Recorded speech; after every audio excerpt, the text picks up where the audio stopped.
Gold hub తాకట్టులో ఉన్న బంగారాన్ని విడిపించి కొనబడును. అదే రోజు ఆన్లైన్ ధరకు కొని డబ్బులు ఇవ్వబడును. నమస్తే, వెల్కమ్ టు మనం టీవీ. నేను వలి. పిఠాపురంలో రాజకీయం రోజు రోజుకు రసవత్రంగా మారుతున్న పరిస్థితి కనిపిస్తోంది. పోలింగ్ అయిపోయింది, ఇక 3-4 రోజుల్లో రిజల్ట్ కూడా రాబోతోంది. సో ఈ పరిస్థితుల్లో కొంత కూల్గా వాతావరణం ఉంటుంది అనుకుంటే కనుక పిఠాపురంలో మరింత తీవ్ర ఉద్రిక్త పరిస్థితికి వెళుతున్న సిచ్యువేషన్స్ అయితే కనిపిస్తున్నాయి. ఎందుకంటే ఇటు వైసీపీ అభిమానులు, ఇటు జనసేన అభిమానులు, రెండు పార్టీలకు వాళ్ళు కూడా తమ వెహికల్స్కి నంబర్ ప్లేట్లు వేసి నేను ఎమ్మెల్యే గారి తాలూకా, డిప్యూటీ సీఎం గారి తాలూకా అని చెప్పి సో ఒకళ్ళు పోటాపోటీగా స్టిక్కర్లు బారు పెట్టుకున్నారు. కొన్ని చోట్లయితే అసలు కార్యకర్తలు రెండు పార్టీలకు సంబంధించిన కొట్టుకున్న పరిస్థితి కనిపిస్తుంది. సో ఎక్కడ ఇది ముదిరిపోతుందో, ఎక్కడ ఇది మరింత ఉద్రిక్తత కారణమవుతుంది, ఎక్కడ కొట్టుకుంటారా బాబు అని చెప్పి వైసీపీ సంబంధించిన నాయకులు కావచ్చు, అలాగే జనసేన పార్టీకి సంబంధించిన నాయకులు కావచ్చు, సో కొంత ఆందోళనకు గురవుతున్న పరిస్థితి కనిపిస్తుంది పిఠాపురంలో. అసలు పోలింగ్కి ముందంటే అనుకోవచ్చు, పోలింగ్ రోజు అంటే అనుకోవచ్చు, ఇప్పుడు అంతా సద్దుమడిగిపోతుంది, అంతా ప్రశాంతంగా ఉంది. ఇక ఏదైనా ఉంటే చిన్నపాటి గొడవ, ఘర్షణ కౌంటింగ్ రోజు ఉంటుంది, రిజల్ట్ వచ్చే రోజు ఉంటుంది. కానీ ఈ మధ్యకాలంలో ఎంత ఉద్రిక్తమైనటువంటి సిచ్యువేషన్స్ కనిపిస్తున్నాయంటే నంబర్ ప్లేట్లు వేసుకుని వాళ్ళకి అనుకూలంగా తమ పార్టీ నాయకుడికి మద్దతుగా ఉండటమే కాదు, వేరే పార్టీ వాళ్ళని విమర్శిస్తూ కొంతమంది ఇట్లా నెంబర్ ప్లేట్స్ వేసుకున్నారు. మరికొంతమందిని విమర్శిస్తూ బహిరంగంగా గొడవలకు దిగుతున్న పరిస్థితి కనిపిస్తుంది పిఠాపురంలో. ఇదే సిచ్యువేషన్. ఒకసారి మీకు ఆ నంబర్ ప్లేట్స్ ఏంటి, ఏమేమి రాసుకున్నారు, ఎవరిని రెచ్చగొట్టే విధంగా రాసుకున్నారో ఒకసారి ఈ వీడియోలో చాలా క్లియర్గా మీకు చూపించే ప్రయత్నం చేస్తూ చూడండి. స్టిక్కర్ వార్ అనేది పిఠాపురంలో చాలా తీవ్రంగా కొనసాగుతుంది. ఇక్కడ ఒక వెహికల్ మీద, ఒక కార్ మీద ఏం రాశారంటే, మీ deputy CM Vanga Geetha, Sri Satya hatchery అంట, 2024 Rajanna once more, deputy CM Vanga Geetha. ఆ రోజు ప్రచారంలో చివరి రోజు సభలో జగన్మోహన్ రెడ్డి గారు చాలా స్పష్టంగా చెప్పారు, డిప్యూటీ సీఎం కాబోతున్నారు వంగా గీత, ఇక్కడ గెలవబోతున్నారు అని చెప్పి. సో అది ఇక్కడ చాలా స్పష్టంగా ఈ కారులో వైసీపీ అభిమాని ఒకరు పిఠాపురం నియోజకవర్గానికి సంబంధించిన వ్యక్తి ఈ విధంగా రాసుకున్న పరిస్థితి కనిపిస్తోంది. మరొకటి చూద్దాం. పిఠాపురం వంగా గీత ఎమ్మెల్యే డిప్యూటీ సీఎం గారి తాలూకా అని చెప్పి మరొక వెహికల్, అంటే టూ వీలర్, ఇది టూ వీలర్ మీద వెనకాల నంబర్ ప్లేట్ కింద ఇది పెట్టుకున్న పరిస్థితి కనిపిస్తోంది. ఇక మరొకటి చూస్తున్నాం. ఇక జనసేన అభిమానం చూడొచ్చు. ఇక్కడ మీకు క్లియర్గా కొంచెం జూమ్ చేసి చూపిస్తాను చూడండి. పిఠాపురం ఎమ్మెల్యే గారి తాలూకా ఇక్కడ కూడా కనిపిస్తుంది, జనసేన సింబల్ కనిపిస్తుంది, పిఠాపురం ఎమ్మెల్యే గారి తాలూకా అని చెప్పి వీళ్ళు కూడా పెట్టుకున్న పరిస్థితి ఉంది. ఇక్కడ చూడండి, పిఠాపురం ఎమ్మెల్యే గారి తాలూకా, మళ్ళీ జనసేన సింబల్. సో పవన్ కళ్యాణ్ గారు ఎమ్మెల్యే కాబోతున్నారని చెప్పి ఇక్కడ కూడా మరొక వెహికల్కి జనసేన అభిమాని పెట్టుకున్న పరిస్థితి ఇక్కడ మనం చూడొచ్చు. సో మరొక నెంబర్ ప్లేట్ చూస్తున్నాం. ఆంధ్రప్రదేశ్ సీఎం గారి తాలూకా, చంద్రబాబు నాయుడు గారిని ఉద్దేశించి ఆయన ముఖ్యమంత్రి కాబోతున్నాడని చెప్పి ఈ నంబర్ ప్లేట్ పూర్తిగా ఎల్లో కలర్ పెట్టేసి, తెలుగుదేశం పార్టీ కలర్ పెట్టేసి ఆంధ్రప్రదేశ్ సీఎం గారి తాలూకా అని చెప్పి వీళ్ళు కూడా పోటీగా ఒక నెంబర్ ప్లేట్ పెట్టుకున్న పరిస్థితి తెలుగుదేశం పార్టీ వాళ్ళు. సో ఈ నెంబర్ ప్లేట్సే కాదండి, ఒక కార్టూన్లు కూడా తయారు చేసి సోషల్ మీడియాలో విపరీతంగా వదులుతున్నారు, విపరీతంగా వైరల్ కూడా అవుతున్నాయి. ఈ కార్టూన్ చూడండి, ప్రభుత్వాన్ని విమర్శిస్తూ, వైసీపీ ప్రభుత్వాన్ని, జగన్మోహన్ రెడ్డి గారిని టార్గెట్ చేస్తూ ఈ విధంగా కార్టూన్స్ పెట్టుకుని సోషల్ మీడియాలో విపరీతంగా వైరల్ చేస్తున్నారు, ట్రోల్స్ కూడా అవుతున్నాయి. 3 రాజధానులు కట్టలేని సన్నాసి తాలూకా అంట.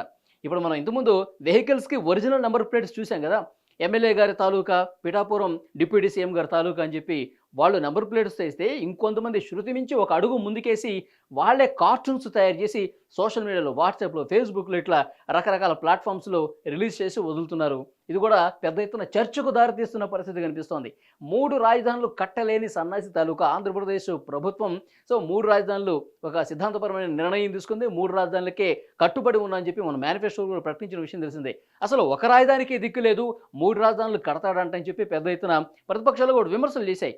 సో ఈ నేపథ్యంలో ఈ 3 రాజధానులు కట్టలేని సన్నాసి తాలూకా అని చెప్పి నెంబర్ ప్లేట్లు, అంటే సందట్లో సడేమియాగా దీన్ని కూడా ఒక నెంబర్ ప్లేట్, ఒక కార్టూన్ తయారు చేసేసి సోషల్ మీడియాలో ట్రోల్ చేస్తున్న పరిస్థితి కనిపిస్తోంది.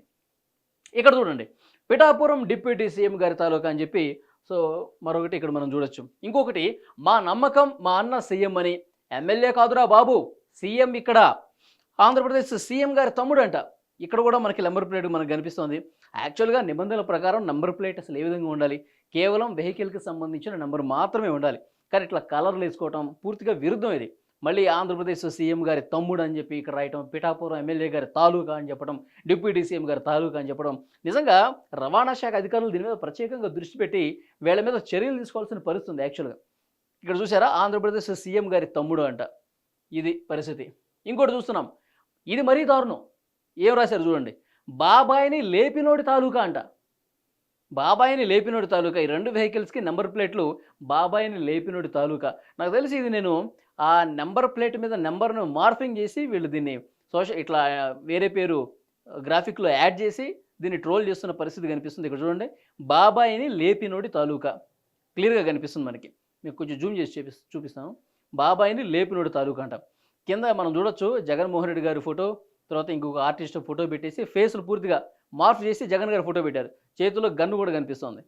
సో, ఇట్లా ఫేస్‌లు మార్ఫింగ్ చేయటము, బండ్ల వెనకాల ఇట్లా అనవసరమైన రాతలు రాయటము, ఇవన్నీ సోషల్ మీడియాలో ఒకళ్ళ మీద ఒకళ్ళు విమర్శలు చేసుకుంటూ, పెద్ద ఎత్తున ప్రచారం చేసుకుంటూ, పెద్ద ఎత్తున వైరల్ చేసుకుంటున్నారు.